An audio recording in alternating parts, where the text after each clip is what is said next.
சிவகங்கை அருகே மாற்றுத்திறனாளிகளுக்காக நடத்தப்படும் இலவச தொழிற்பயிற்சி மையத்திற்கு கடனுதவி வழங்க வேண்டும் என கோரிக்கை எழுந்துள்ளது. தமிழகத்திலேயே முதல் முறையாக சிவகங்கையில் தவழும் மாற்றுத்திறனாளிகளுக்கென ஒரு தொழிற்பயிற்சி மையத்தை ஆரம்பித்து அவர்களுக்கு இலவச தொழிற்பயிற்சி அளிக்கப்பட்டு வருகிறது. இதில் மெழுகு பொம்மை தயாரித்தல், கம்ப்யூட்டர் பயிற்சி, பேப்பர் தட்டுகள் தயாரிக்கும் பயிற்சி, கைவினைப் பொருட்கள் தயாரிக்கும் பயிற்சிகள் அளிக்கப்பட்டு வருகின்றன.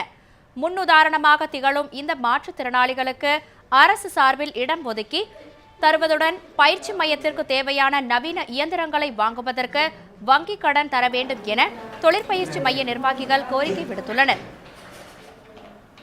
அதாவது இவர்கள்லாம் வேஸ்ட்டு அப்படின்னு மூலையில் ஒடுக்கப்பட்ட காலம் போய் எங்களால் நாங்களே வாழ்ந்து கொள்வோம் என்ற தன்னம்பிக்கையை ஊட்டுவதற்காக இந்த பயிற்சி மையத்தை நாங்கள் ஆரம்பிச்சிருக்கோம். இந்த பயிற்சி மையம் போது வாடகை கட்டடத்தில் இயங்குது.